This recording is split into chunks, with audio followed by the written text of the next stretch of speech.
ఇది ఎంత మంది కెపాసిటీ అండి యాక్చువల్లీ ఈ లిఫ్ట్? 2 persons, 2 to 3 passengers.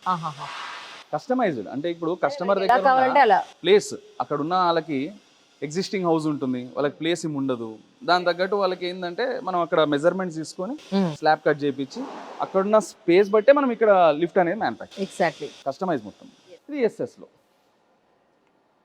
ఇవన్నీ SS cabins, MS cabins. Next doors అనమాట. డోర్స్కి వచ్చేసరికి ఇందాక మీరు అడిగారు, ఇది పౌడర్ కోటెడ్ డోర్స్, ఓకే.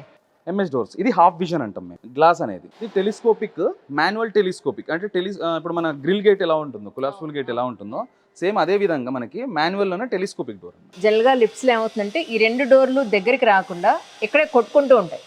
ఆ ప్రాబ్లం ఎందుకు వస్తుంది యాక్చువల్లీ? ఈజ్ ఇట్ అంటే రివర్సిబుల్? అది ఆ ప్రాబ్లం రివర్స్ చేయగలుగుతామా? అది ఆటోమేటిక్ లో సెన్సార్స్ ఇష్యూస్ వచ్చినప్పుడు మనకి అలా జరుగుతూ ఉంటుంది. Right. Manual door same auto door లాగానే ఉంటుంది చూడటానికి, మనకి మాన్యువల్ గా చేతితో తెరుచుకోవడానికి ఉంటుంది. I understand. సేఫ్టీ విషయంలో కూడా బెటర్ అన్నట్టు ఇది. రైట్. ఇది ఎస్ఎస్ లో వస్తుంది, ఎంఎస్ లో, రెండిట్లో వస్తుంది. ఇందులోనే ఇది కలర్ తేడా అండి, అంతేనా? అంతే, సేమ్ బ్లాక్ లో వస్తుంది. ఇది బిగ్ విజన్ గ్లాస్.